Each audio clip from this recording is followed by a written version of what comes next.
बदला लेने पर उतारू रूस, एक रात में ही यूक्रेन को दहला दिया।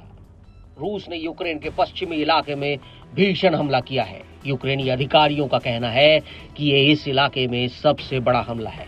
यूक्रेन पर हुए इस हमले के बाद पड़ोसी नाटो देश पोलैंड भी दहशत में आ गया और रूसी खतरे को देखते हुए सोमवार को पोलैंड ने अपने हवाई सीमा को सुरक्षित करने के लिए फाइटर जेट तक भेज दिया।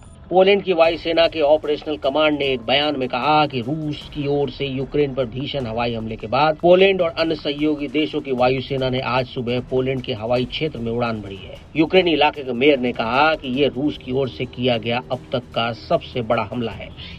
यूक्रेन से बदला लेने के लिए रूस ने रातों रात बड़ा अटैक लॉन्च किया। रात के अंधेरे में रूस ने यूक्रेन पर ड्रोन बरसा दिए। यूक्रेनी सेना ने दावा किया कि रूस ने उस पर रात में करीब 500 से ज्यादा ड्रोन लॉन्च किए। यूक्रेनी वायुसेना ने कहा कि रूस ने 3 साल के युद्ध की सबसे बड़ी बमबारी इस बार की है, जिसमें उसने यूक्रेन पर लगभग इतने ड्रोन बरसाए, इतने मिसाइलें दागी जो आज तक कभी नहीं हुआ। रूस ने ये पलटवार ऑपरेशन स्पाइडर वेव का बदला लेने के लिए किया है। दोनों देशों के बीच युद्ध विराम का रास्ता नहीं निकल रहा। युद्ध विराम करने की मुश्किलों के बीच दोनों ने एक दूसरे के युद्धबंदियों की एक बैच की अदला बदली भी की, लेकिन इसके बाद रूस ने एक बार फिर यूक्रेन पर अटैक कर दिया और ड्रोन बरसा दिए। हमें ऐसी योजनाएं बनानी होंगी और हम रुकेंगे नहीं। हमने ऐसी योजना इसलिए बनाई है कि रूस ऐसा नहीं कर सकता। हम नहीं जानते, हम सही में नहीं जानते कि वो इस युद्ध को रोकेंगे या नहीं। वो नहीं चाहते, वो युद्ध को रोकना नहीं चाहते। रूस के साथ यही सबसे बड़ी समस्या है। Because you have airplanes here in the museum. We think, and we have our analytics that we destroyed 34% of their strategic air jets. We have to prepare such plans, and we are not stopping.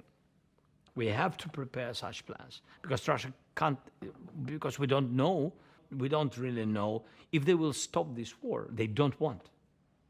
They don't want to stop the war. This is the problem. We have heard that they knew what parts. They knew exactly where to hit, and they did it exactly what was in their idea, step by step. They did very clear this operation. Total defeat of Ukraine, he told us. I mean, this for Russians, more than $7 billion. And the drones not very expensive. Yes, not. Yeah, we use cheap drones. Of the Russians, then the Americans understand the Russians. Does President Trump believe that Russia is winning this war, do you think? Yes. Has he told you that? I think he's publicly said about it, and I know that he shared this information with some people around him, and I think this operation, and I said it a lot of times, it's not true. It's not a victory when you really spend 1 million people. Enough leverage, he said, to unite European. रूस उस समय Ukraine से बदला लेने पर उतारू है। Ukraine ने हाल में ही रूस पर एक ऐसा अटैक किया जिससे उसने रूस की शक्ति को भारी नुकसान पहुंचाया। यूक्रेन ने 100 से ज्यादा ड्रोन रूस पर दागे। इस हमले में यूक्रेन ने रूस के परमाणु सक्षम लंबी दूरी के बमवर्षकों को निशाना बनाया। इस अटैक को यूक्रेन ने स्पाइडर वेव का नाम दिया था।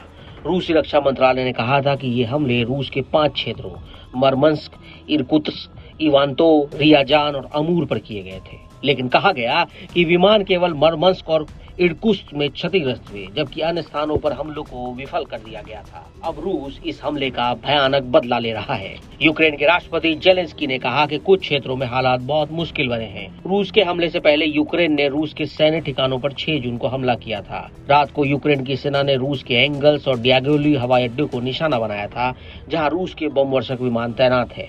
यूक्रेन ने इससे पहले रक्षा वाला हमला बताया था।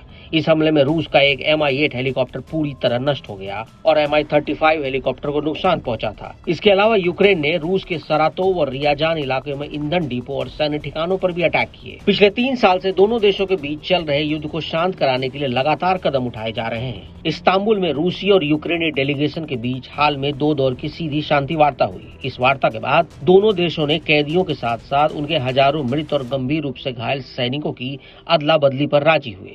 रूसी राष्ट्रपति व्लादिमीर पुतिन ने संकेत दिया है कि वो तब तक लड़ते रहेंगे जब तक उनकी शर्तें पूरी नहीं हो जाती।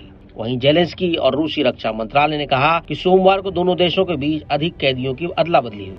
हालांकि किसी भी पक्ष ने ये नहीं बताया कि कितने कैदी थे, कितने कैदियों की अदला बदली हुई। जेलेंस्की ने कहा कि जिन लोगों की अदला बदली की गई उनमें घायल सैनिकों के साथ साथ 25 साल से कम उम्र के लोग भी शामिल थे। लेकिन जहां दिन में दोनों देशों के बीच कैदियों की अदला बदली हो रही है, वहीं रात के समय में बमबारी भी लगातार जारी है।